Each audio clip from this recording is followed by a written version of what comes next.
Good morning, Kansas City. This is New Day with SSJ. On Sports Radio 810 WHB, it's Thursday, July 18th, 2024. Stephen St. John with Jake Gutierrez and Vito the intern. And we're going to have a lot of people on the show today. So listen up. Jesse Newell from the Kansas City Star is going to stop by early at 6:30 in the a.m. That's in a few minutes.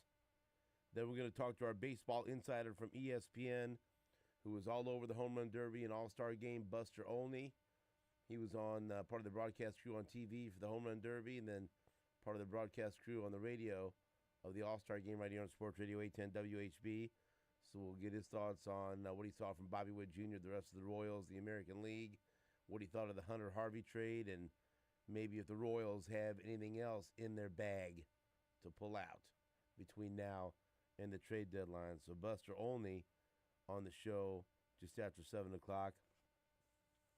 Then we're going to talk to Mizzou head football coach Eli Drinkwitz right around 7:30. So, hey. So Coach will call in around 7:30. We'll talk to him. He's done with SEC Media Days and doing about 25 interviews where he's been asked the same questions over and over again. And that's the difficult part, right? When you talk to a coach after he's just done the conference media days, you want to ask him something different. I listened to the entire 35-minute press conference he had where he spent the first 7 or 8 minutes paying his respect to Monty Kiffin, the legendary defensive coach and father of Lane Kiffin. And then he made the case for Mike Leach to be inducted into the College Football Hall of Fame. And so he used his time to I thought that was really cool. That was interesting. And then went on to talk about his football team and take some questions. And so, I mean, look, there's obvious questions to ask, right, about the expectations of the program after winning 11 games and winning the Cotton Bowl against Ohio State.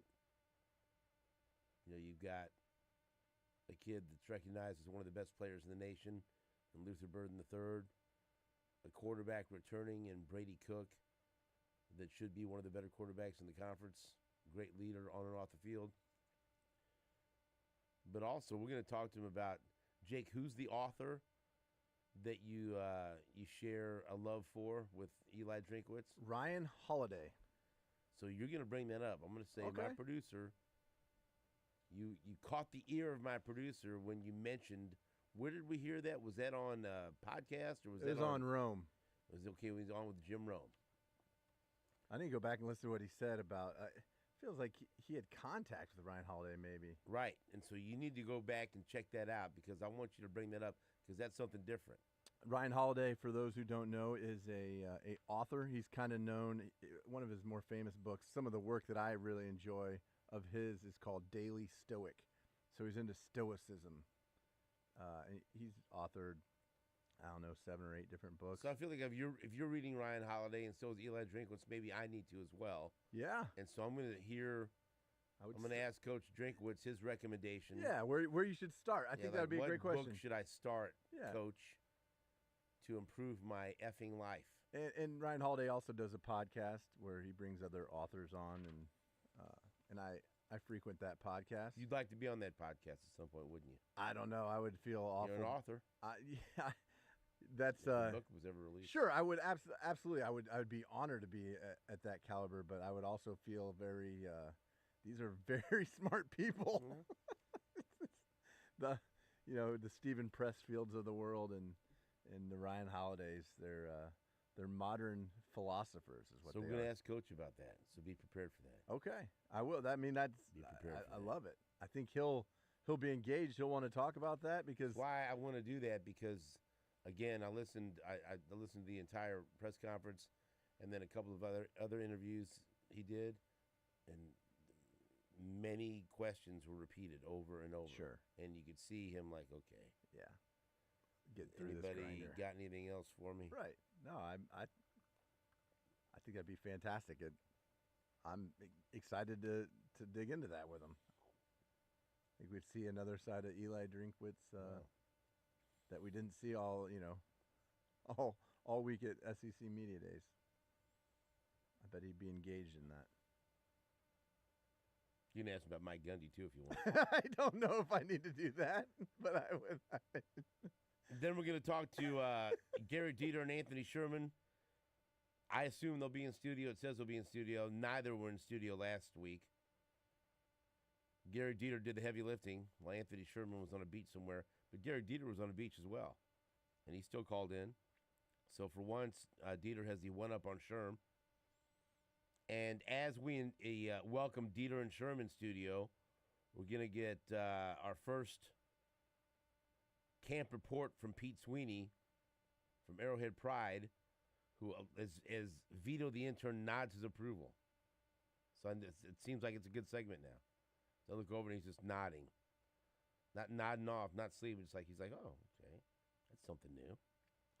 And so Pete Sweeney we had him scheduled to call in at 7:30, and then when I exchanged text messages with Coach Drinkwitz about coming on the show, he selected 7:30. And all apologies to Pete Sweeney, but I will defer to Coach Drinkwitz because we've been going back and forth trying to get him back on the show. Yeah, there's levels to this. Right. And Pete said, that's fine. Yeah. Good to go. And we can offer Pete Sweeney a baptism by fire for his first regular segment. I don't think he quite knows. I'm quite sure will include Gary Dieter being pissed off and Anthony Sherman questioning why we're having him on. But it'll be just a quick camp report. That's all. Yeah. By the way, I did not tell either one of them that was happening. Great. I was going to. I said, "What's the point? No. What do I care? No. Just do it. They're listening. They know now. Just roll with it. They'll know it. It'll last 10 minutes or less. Yeah, it's just a quick pop. Just get these guys to ask one question each, and I'll do the rest. Say, how did everyone look yesterday? Give us your, Don't you want a camp report from the first practice? I do. It's the Chiefs. I think they probably would too. No, they probably don't. Not. They probably not. don't. You're right. You're right. You're right. They probably don't. What do they want? They don't want to hear from the rookies, I'm sure. They're gonna. I know. That's what's going on. And so then, that's the other thing I got to write down for Drinkwitz. What's that? I have to ask Coach if he has anything he wants me to say to Dennis Dodd. Oh. Did you see this? No. So at SEC Media Days when he was up in front of the his official media opportunity at the podium, and man, they put on a show. It was really Greg Sankey introduced him and played the Mizzou fight song, and he walked out, almost like he's walking to the ring. It was really cool. Somebody asked Coach Drinkwitz about, how does it feel now? You were on this time last year, you were on the hot seat. Or some people said you're on the hot seat. Now here you are coming off 11 wins and Cotton Bowl victory. And so how much difference does it feel this year as opposed to last year? That was the general idea of the question. And Drink said, hot seat, cold seat, whatever. He was the only guy that had me on the hot seat last year was Dennis Dodd. And they said, Dennis, where are you? And he was laughing, but so. I didn't hear that. Yeah. So I thought it was very, very interesting that you have Dennis Dodd on the show the same day that Drinkwitz is on, and just days after Eli Drinkwitz called him out as the only guy that had him on the hot seat. So that's the brilliance of my production. And I went back and read what Dennis Dodd wrote, and he did have him on the hot seat. Well, the seat might have been hot. That seat's nice now. Yeah. Oh, yeah. It's cozy. That seat's very comfortable. It's a nice recliner. Very comfortable. See, we will talk to Dennis Dodd at 9:05. And like you said, we have some sound from a few of the rookies. Xavier Worthy, Jaden Hicks. Okay, we're going to do this live on the air right now because I'm hearing too many people. I had it locked in. Right, we had Nate the expert. No, not Nate. Nate's not. No.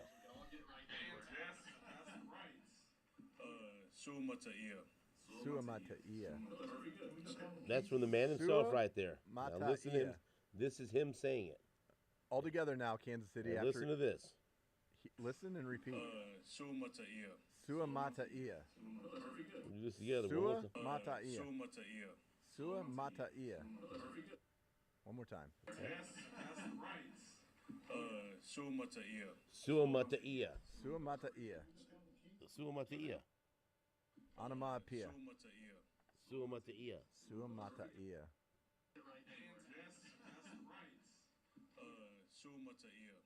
Suamataia.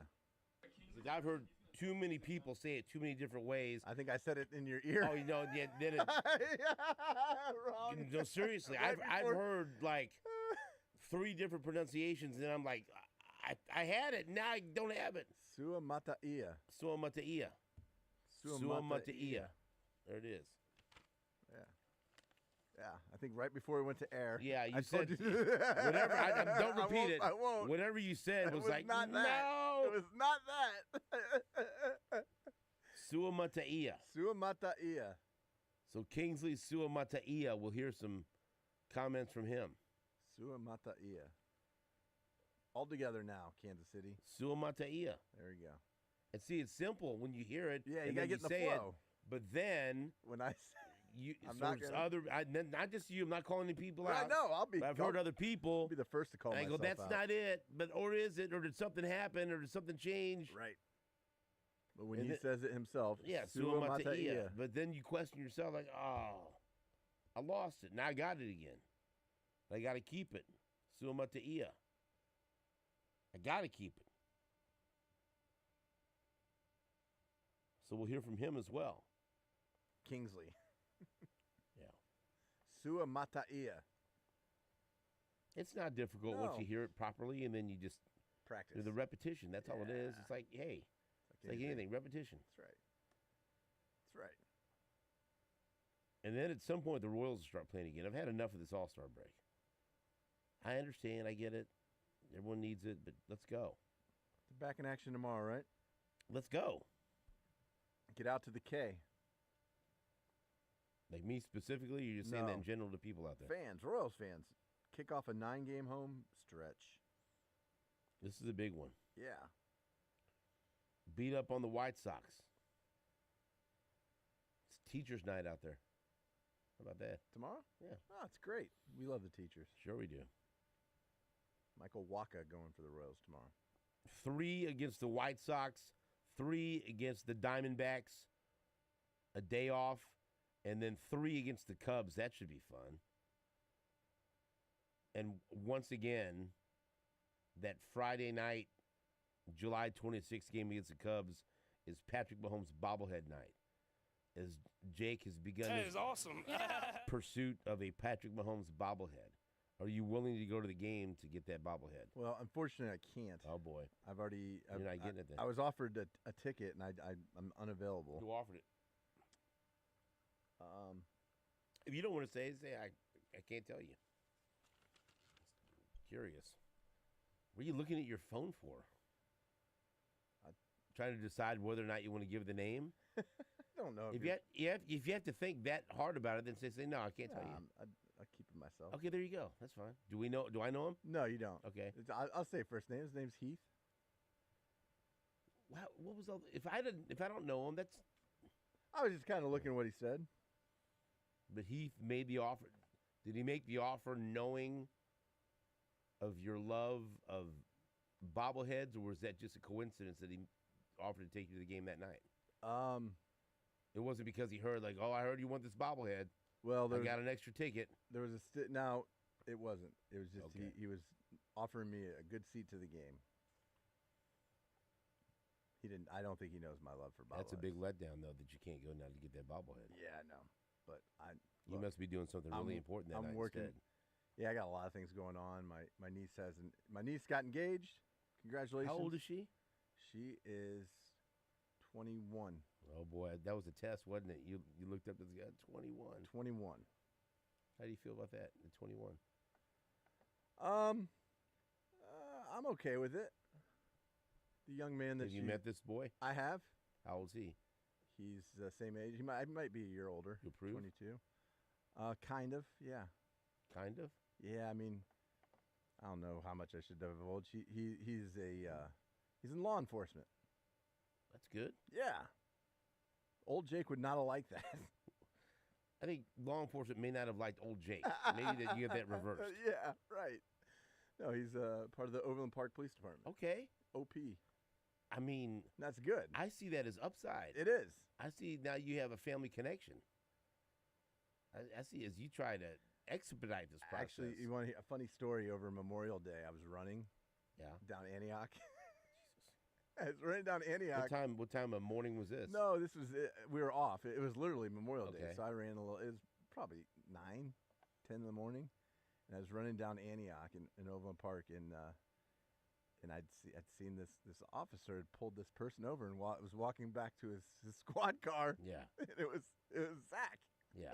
Did he see you? Wave at him. Hey. Hey, Zach, what's up, buddy? He's like, just working. Because you are like little Forrest Gumpish.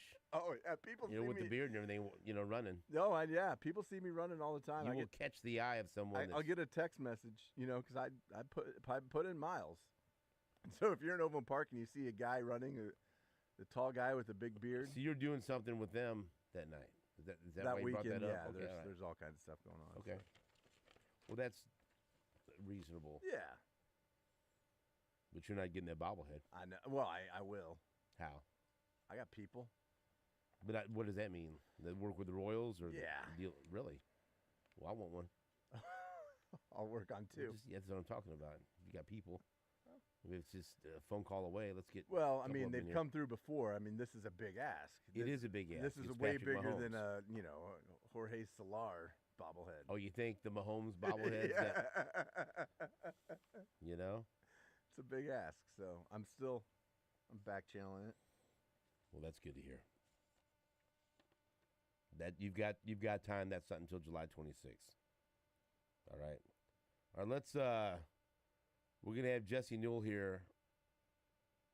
Is he actually here? Yeah, I'm sending Vito down to get him. All right.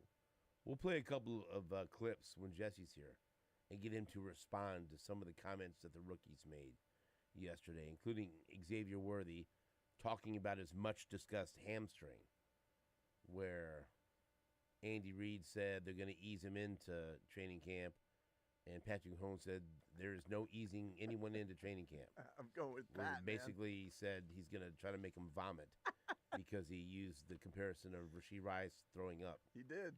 So I mean, that's the way I took it. Like, no, we're going to make this guy puke. Yeah. He better be ready. I think Pat's probably. I think that's probably going to be closer to what it's like. Oh, yeah. I mean, if you're over on the sideline or in the meeting room, say you answer to Andy Reid. When you're on that football field, you answer to Patrick Right. Mahomes. And I think if Patrick goes up to Coach Reed's like, let's push this kid, I think Coach Reed's going to. If you don't please Patrick Mahomes, then you're in trouble. And I think, like I said yesterday, I think easing somebody into things, I think it means two different things. I think, Coach Reed's like, oh, yeah, we're going to ease him in, and that means, that's his way of easing somebody in is pushing him really Patrick's hard. way of easing someone in is let's see if we can make this rookie vomit. Right. And that's fine.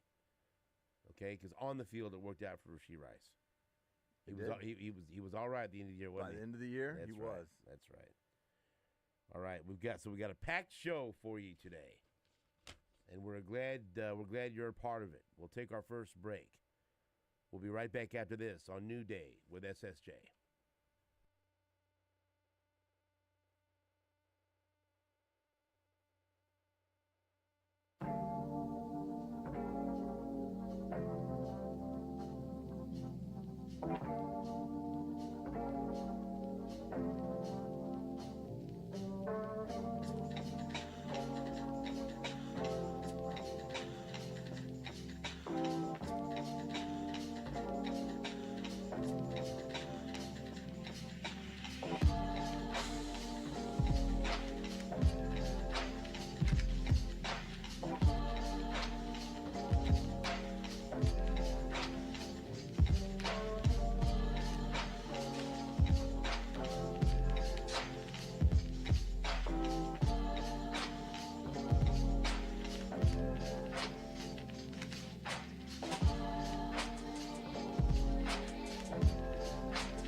Welcome back to Noonday with SSJ.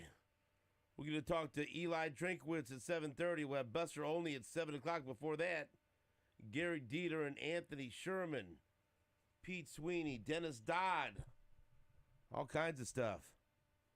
Good show today. But Jesse Newell kicks it off because you will be up at practice later on. So thanks for being flexible, getting in here in the first hour of the show. And a heads up. What? There are cameras here and here, and you're on the live stream. I'm jiving, baby. We got the narco going. It's good.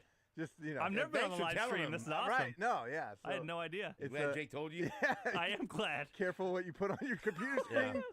Careful. All of a sudden, Jesse, boy, does my groin itch. With your hand gesture. I've got this Twitter from Stephen St. John pulled up. Uh-oh. Yeah, Okay, you don't want block that. No. Right. Get this thing off of here. Right. You don't want that. Yes. Exactly. So. Wow. No Heads text up. threads, please. Yeah. All right, so how was the first day of practice? Good. I was just telling you, not 100 million degrees, so it's not St. Joe yet. But, it feels like it's new, man. Like camp is going to go on. You get to days like 10 to 13. It starts to be the dog days. And you're like, oh, man, it's about time for this thing to end. But for day one, guys excited to be out there, rookies. Patrick Mahomes especially excited because I'm sure we're going to talk about this, but Xavier Worthy missing OTAs, on-field work with OTAs and mandatory minicamp. So getting that sort of rapport, getting the one-on-one work, getting the on-field reps, it's really important. And so to have Xavier out there and go through drills, that's a big thing right now, especially before all the veterans get in. All right, let's start with that topic. Topic number one, Xavier Worthy. Here, he was asked how his hamstring is feeling. It's getting better. As I go, it's going to continue getting better. So I just want to be able to be out there with the guys and keep working. Patrick said earlier, yesterday actually, that there's no time to ease you into camp. Do you feel like the same way? You got to go full go? Yeah, I definitely feel like it's no time to ease in. I mean, it's all go. I mean, once you're here, you're here. So I understand definitely with Pat saying, and just to build that connection with him, I mean, it's going to be key here. Like you're a full go. I mean, you got the big rap on. Do you feel like you're 100% or as good as you can be right now? I'm as good as I can be right now. Obviously, still working my way back into things, but I'm here. I'm ready to work. There were football games this week. You playing football? Yes, sir. Okay, so Lebo trying to pin him down there because Andy Reid said we're going to ease him in. Patrick Mahomes said we're not easing anybody in. In reference, Rashee Rice The best throwing quote up. so far, yeah. Right. And then he just said, that he's not easing in, but then he kind of wavered. But then Lebo got back on him and said if there was a game this week, he'd be playing. This has happened to you guys too, Lebo getting on you. Right. The hamstring was wrapped, so he's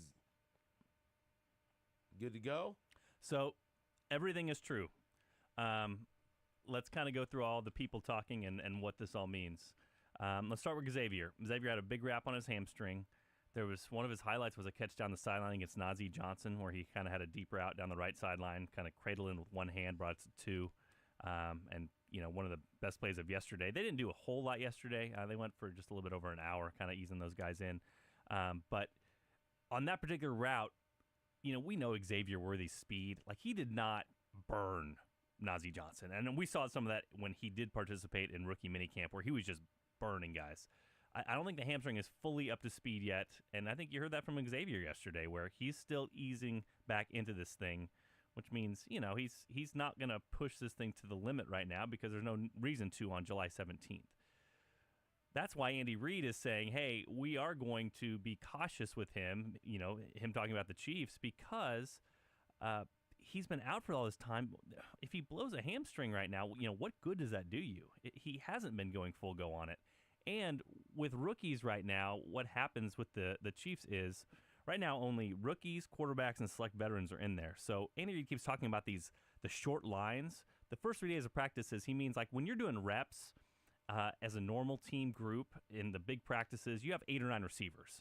So your rep gets spread out. You do your rep, and then, you go back to the line, and you got about a minute or two to rest. Well, when there's 3 receivers out there, you're back at the front of the line very quickly. You know what I mean? So Andy Reid is basically saying, these lines are short when you're doing repetitions, so no need to have this guy go in there and just completely kill himself because it's more important for him to be ready in September than it is in July. What Patrick Mahomes is saying, there's no easing in, is Xavier Worthy missed OTAs and mandatory minicamp, and what Patrick does so well in the offseason is he gets a rapport with these guys. He brings them down to Dallas, in Texas. He wants them to read angles and read routes the same way that he does. And just as an example, Stephen, this is, again, separate circumstances, separate players. I want to make that very clear.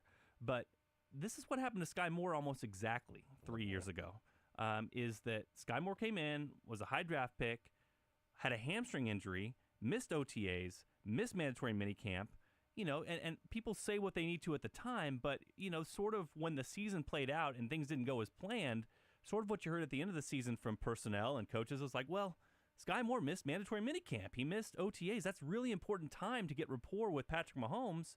And when you miss that, you're kind of behind the 8 ball. And so I think what Patrick is saying in this scenario is like, not going to ease him in. Like yesterday, I wrote this in my story in the Kansas City Star, is that the very first pass that Xavier Worthy goes in there, he drops it, but it hits his ring finger on his left hand and it jams it, right? And so he comes out again. And I'm sure Patrick was like, oh, my God, I've waited months to get this guy on the field, and now he's coming out again. So he kind of goes over and checks on him a minute and kind of gets the report. And then you see Patrick Mahomes kind of loop his arm and point toward the practice field like, all right, that's nice. Time to get back out here. You know what I mean? And that's back out there. Yeah. So that's sort of where they're at with him, is that Patrick, to rely on him in the regular season, he needs to build rapport with him here in the preseason. And there's no better time than when the veterans are not here yet, and it's only the rookies around. So sure enough, about a minute later, they got the thing taped up. Xavier Worthy was back on the practice field, but all those three guys are kind of speaking the same language and saying different things. But the bottom line is, if Xavier Worthy wants to be a contributor and a big one from the very beginning of the season, he's a little bit behind because of what he missed in the preseason camps, and so that's the reason that Patrick Mahomes wants him out there. It's been one of the best quotes here the last couple of days is for Patrick Mahomes to say, hey, there's no time to ease him in. It's time to get going. All right, let's play number 2 from Xavier Worthy. He was asked about what his expectations are for his rookie season. I feel like just be the best me, be the best version of myself. I feel like if I do that, I feel like I'll be in a good spot. So what does that mean, the best version of yourself? What kind of player is that? Make the plays I need to make. Every ball that comes to me, catch it, make a big play after that, just being myself. All right, what are reasonable expectations for Xavier Worthy? Well, again, my answer would be different if he would have played all those OTAs and mandatory minicamp. But listen, I think if he can make Mahomes better, if they can open up the field with deep passes, I mean, it really feels like the Chiefs keep winning Super Bowls and Mahomes is playing with an arm tied behind his back because he couldn't throw it deep and rely on the guy to go get it. And they've done it basically without a deep passing game. So they obviously brought in Hollywood Brown. They brought in Xavier Worthy. But I don't think they need him to be like what Rashee Rice was for them last year. I think they need him to be a threat and to catch those deep balls that are thrown to him and to track them well. But maybe most importantly, Stephen, and this is the point that kind of that's all loops around, is they need him to be on the field. They need him to be available. And he made an interesting point yesterday. He said, hey, I was never injured at Texas. I played in every game through his 3 seasons. I went back and looked, and sure enough, he didn't miss games because of injury. And that's something a little bit surprising based off of his stature and, the physique that he has. But, he has been reliable. He wants to prove he can be reliable. And, I think if it's even low receptions, high yards, comparatively, high yards per catch, as long as they can introduce a deep version back into their passing game, things should go much better, much more smoothly than they did during the regular season, at least offensively last year. All right, let's listen to another one of the rookies that spoke yesterday. Kingsley. Do it. Suamataia. Perfect. Suamataia, Jake, is what you say. Jake, you want to say what you said at the beginning of the show? Just you know what? No, I don't even remember. No, you don't. Say it right now. Suamataia. Okay, all right then. He's in a battle to be the left tackle. Here, let's play number 4. He was asked about his competition with Wanya Morris for the left tackle spot. It's been great. I've known Wanya, as a player. He's a great guy. He's friends with a lot of guys that I know. We're boys on and off the field. Just trying to, gain that job. But we're both just working hard as best that we can. Whoever comes out on the top, still boys. But, it's business out here. So, but nothing but love for Wanye. Yeah, nothing but love for him, but we would all love to see someone emerge in this battle for left tackle. Who's it going to be? First off, you guys are doing a great job. We've kind of gotten to the point of kind of break down to 3 words that end with Sua Mata'ia. Right. Sua Mata'ia. Sua Mata'ia. And that's kind of the easy way that we. Sua Mata'ia. Sua Mata'ia. See, perfect. It just rolls off the tongue. I think it's Kingsley. I think that seeing these OTAs and mandatory minicamp where the guys don't do a whole lot on the offensive and defensive lines, but yet we saw Kingsley in there, some with the first team. That's not something that had to happen. You know what I mean? Like the Chiefs could have easily just put Wanye in for every first team rep since he's the veteran, he's the incumbent, and said that's good. But the fact that they elevated Kingsley so quickly up there tells me that they potentially have greater plans for him right away. The other thing we go back to is a few years back when they drafted Creed Humphrey and they drafted Trey Smith. This is the same sort of trajectory we saw, is that those guys were out there right away in these sort of summer camp settings, these training camp settings, out with the first team, and those guys started right away. This is interesting. I mean, I was talking with Sam McDowell, a colleague at the Star, great columnist that we have, and have the Chiefs lately ever had this much riding on a rookie? Like, has that been part of their game plan recently? I mean, I'm trying to think of a time when they've drafted a guy and you have to step in and play. Like, you have to be a guy.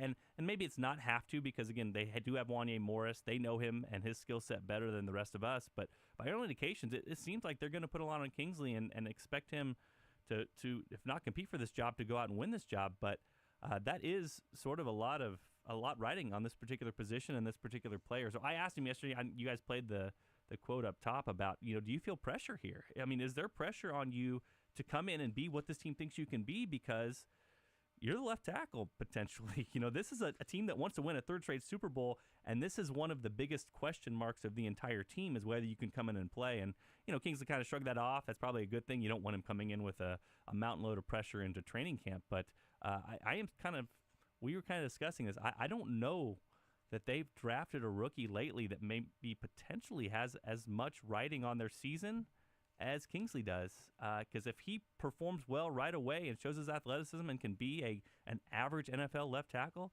that solves a lot of problems not only for the Chiefs this year, but for future years as well. And I think that's probably the scenario they hope plays out. I mean, what positions could you draft that are more important than left tackle? I mean, quarterback, obviously.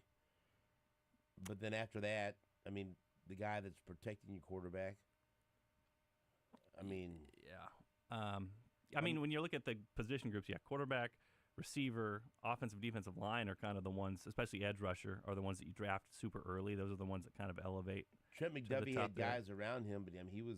They weren't asking him to come in right away. Right. I mean, when you're drafting a wide receiver or even a pass rusher, there's other guys that are contributing to his play. So it's like you can't be completely exposed, The responsibility of being left tackle is greater than, it seems like, for a rookie than other positions. Even on the interior or the right tackle. I mean, even like a guy like George Karlaftis, he had to play right away. He had a lot of snaps, but they had Carlos Dunlap. Right. They had other things. Guys they could work in. Yeah, and he played fine his rookie year, but, it wasn't. They needed his snaps. Creed Humphrey? Well, and that's the question. I mean, we didn't know right when they drafted him, are they going to throw him in right away and play him? But, yeah, I would still argue with you that left tackle's a more vital position to get right than center. Stop arguing with me. I'm just trying to throw them out there. Center's an important, But that's the question we were asking, is when have the Chiefs sort of... Now, listen, we can get to if things go completely wrong, we can get to the Donovan Smith talk. He's not signed. Then we can get to Bakhtiari. All these things. We can get back to Jake and do 6-1 odds. All his bets, all that sort of stuff. I mean, there is a break glass in case of emergency, but this has been a revolving door of musical chairs at left tackle for the Chiefs for a while now. It's like Orlando Brown, they're going to sign him. How long is he going to be here for? Okay, when you traded for him, how long is he going to be? And then okay, now you got Donovan Smith, and like it would be nice for the Chiefs to just hit on a young guy and say, hey, the next 4 years are covered, and that's sort of the curve is higher too because Mahomes is so good at avoiding pressure. He is like the best in the NFL at doing this and sensing it and getting out of the pocket and moving around and making things good even when they're not good. So the bar here maybe is lower than a lot of other teams. It is lower than a lot of other teams because of the way Patrick Mahomes plays. At the same time, though, you just can't have a disaster there or things go completely off the rails. So it'll be one of the, if not the storyline to check out in camp is to see how these guys are performing and how quickly they think they can trust a guy like Kingsley. I mean, when Humphrey came in, it was Blythe and Reeder he had to beat out. I mean, so it's like he had to come in and, I mean, those were two guys that were serviceable, you know. And with Wanye, I think there's still a big question mark there. So it's like that. I think that's a great question. I don't think there has been, not in the Andy Reid tenure. I mean, you have to go back. You talk about Ryder. You know, Ryder's played some big games for them. You know, he was kind of like you said, a veteran. Not the super upside that Creed has, but even when they drafted Eric Fisher #1 overall, he didn't start at left tackle right away. Yeah, right. Well, and that team, I mean, that had a little bit different expectations than a three-peat, you know. I'm just even thinking about the same position. He didn't. Like, but my point is, like, if there was a team that you could just throw him out at left tackle, and because we're not really worried about winning a championship right now. Yeah. But they didn't, you know. He didn't get thrown right in the left tackle. Yeah, like the team that could do that still didn't do that. Right. You know what I mean? And the team that's the expectation is to go out and win your third championship in a row. I'd be interested to hear how many defending Super Bowl champs have ever started a rookie left tackle the next year. That'd be a good question for if you have any journalists on ever in the studio. Maybe they can do some research for you. It'd probably be good for them. To your point, Jake, about Wanye, you know, Wanye had some good moments last year when having to fill in for Donovan Smith, but I feel like I'm just at the point where it's reading tea leaves. You know, like they've had a lot of chances here to come out and either throw support behind Wanye with their actions or, like I said, even in like OTAs and mandatory minicamp, like just have him with the ones the whole time. You know what I mean? Like, oh, okay, well, they feel good about Wanye. He had a really rough game against the Raiders late in the season, if you remember, against Max Crosby, kind of ate his lunch in that game. So I sort of feel like I'm kind of trying to project here, but with their actions, I have not sensed that they have at this point, and Wanye's super young. I mean, this is only his second year, but I don't sense that they have the level of confidence in Wanye to just say that they're secure with putting him out there ahead of Kingsley and feeling like everything is going to be fine. We've talked about this before. They trade up in the third round to get Wanye Morris. If he becomes a swing tackle for them where he can back up left tackle and right tackle, that's still a good pick with a third-round pick. You know what I mean? That still can be successful, and you can still have some value there. But it sure seems to me, just kind of reading what's going on out there, that they would love to have for Kingsley to take this thing on and go with it. And like I said, that's a lot riding on one player, but if it does hit, and if they are right, and if Andy Reid was pounding the table in the draft room to trade up and get this guy for this reason, because he believes he can play right away and do so successfully, then that solves a lot of the Chiefs' issues this offseason and solves a lot of them for the near-term future as well. All right, let's play one more from Suamataia. Here he was asked about what's most important for success in camp. I just think the faster you learn the playbook, then the more faster I can play. You know, I have to think and hesitate. So, but just the concepts of everything, knowing the defenses, looking out there, all seeing the safety come down a little bit, okay, bumping over, clouded corners, like stuff like that. So just being able to read the defense, and then from there I know what to do on here. So just reacting on what I see out there. All right. And also, you know, we talk a lot about Dave Merritt with good reason and his success as a secondary coach. Andy Heck, he's done a hell of a job as the offensive line coach. And maybe that's someone we should mention more often in talking about Suamataia and his ability to get ready, because Andy Heck has a great reputation around the league. And the Grunhard raves about him. Of course, he was a teammate at Notre Dame, but still, he's done a nice job of developing offensive linemen here. Yeah, absolutely. And it's crazy to me that we were out there for mandatory minicamp, and you look across the field for the Chiefs, and they're doing their normal practices, and I turned to Sam, I go, they didn't switch any coaches, basically. Yeah. I mean, isn't that nuts? Like, you just won your second straight Super Bowl, and like nobody thinks that Andy Heck could be an offensive coordinator, or nobody thinks Dave Merritt could be a defensive coordinator, or maybe part of this obviously is the chemistry of the group that they have now and the coaches around there. But yeah, no, the Chiefs have some really good people in place, and it's just the stability of it. I mean, you're going to talk to Drinkwitz here coming up. I'm sure he would tell you, Lance Leipold would definitely tell you, just having things in place for multiple years. You hear about these college kids, I'm on my 6th quarterback coach and my 5th offensive coordinator in 5 years. And to your point, I was thinking about this yesterday. Chris Kleiman loses Colin Klein as a coordinator to Texas A&M. KU, and all these teams have great expectations. KU loses Kotelnicki, their great offensive coordinator to Penn State. Mizzou, they lose Blake Baker, their defensive coordinator at LSU. So all these three schools had, terrific seasons last year, and they all have great expectations, and they're all trying to overcome losing a big-time coordinator in this offseason. So, to the point, the Chiefs have this going, and they have it going like, not only that, I mean, we mentioned this last week or 2 weeks ago before I took some vacation, but the Chiefs signed no defensive players from outside their building as free agents this offseason. I mean, you want to talk about a total test of, like, can continuity just win for you? The Chiefs are testing that. They brought back all their defensive linemen. They brought back Drew Tranquill. They just want the guys in the building, and they want to say, hey, we know our craft here so well. It's going to succeed. But back to Andy Heck, yes, a really, really good offensive line coach. I'm sure a lot of the Chiefs' faith, sort of like when they draft defensive backs with Dave Merritt, they're like, Dave Merritt's going to get the best out of him. Right. Same thing with offensive line. They're going to say, hey, Kingsley Suamataia, we like him, but we feel like Andy Heck can get the most out of him. It's going to be tested here in the summer. All right, Dave Merritt has another weapon to utilize. 4th-round pick Jaden Hicks. Let's play number 7. Jaden Hicks was asked where he's going to line up with this defense.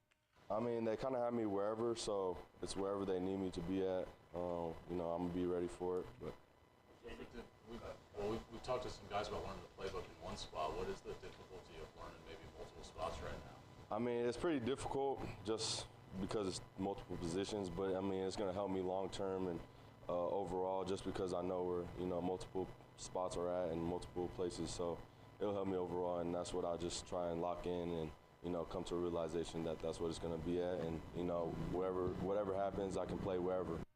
Many people were surprised that Jaden Hicks fell to pick 133 to the Chiefs. What do you expect his role to be? It's a really good question, and there's been different answers on this question throughout the offseason here. We asked him a few weeks ago, and he talked about just trying to learn strong safety. And so now it's kind of like a more versatile role. They kind of have some options here, but we have seen the Chiefs in the past draft a guy a year ahead of somebody else leaving in free agency. And so it's sort of interesting now. I don't know that the Justin Reed role is like the perfect role for Jaden Hicks, but Justin Reed is the guy in the last year of his contract. So if you're doing are they trying to go a year in advance to kind of backfill, that would be sort of the position you look at. But we know Steve Spagnuolo loves his versatile pieces. We know he loves these guys that can do different things and maybe blitz from different places that are sort of unexpected. So the Chiefs have some interesting options here with Hicks, whether they kind of want to make him the Shamari Connor jack of all trades, or if they want to try to groom him to be a replacement next year and a cheap replacement to a guy that is not going to be under contract. So that'll be one to watch. But for right now, I think kind of, Stephen, what you're talking about is exactly what happened is they just saw too much value there, and they saw a player that Steve Spagnuolo knows how to use. And so they're in the process of figuring out exactly how to utilize that right now. All right, Jesse Newell, did you Billy Joel on the way out. Have you taken to the 6 o'clock hour? You can ask Jake to move all your future appearances to the first hour of the show. I just wanted to say everything potentially that Pete Sweeney could say. So now he's got a really tough assignment, along with Sherman Dieter for his 10 minutes. Shots fired at Pete Sweeney. Yeah, but also go get it, Pete. Yeah. How about Pete's first appearance having to be with Gary Dieter and Anthony Sherman? You guys said it. I mean, that's not throwing you in the deep end of the pool. That's like throwing you in the ocean and 500 feet out. So my prediction, I'll say, hey, Sherm, got any questions for Pete Sweeney? No. Okay, then. Thank you. You might want to double check my work, but I think the closest I came up with was Nick Kazar for the Patriots in 2005. He was drafted, but that's because Matt Light went down in the third game. See? So this could be a rare thing. Nick Kazar was drafted in the third round, 100th pick overall in 2005. But then again, if the Chiefs pull it off, don't you think the rest of the NFL is like, my goodness. Right. And you're right. I definitely want to check your work. Matt Light went down, but that was the Patriots in 05. Jesse, thank you. Have a safe trip up to St. Joe. Appreciate it, guys. That's Jesse Newell from the Kansas City Star. We'll be right back after this with Buster Olney and then Eli Drinkwitz on New Day with SSJ.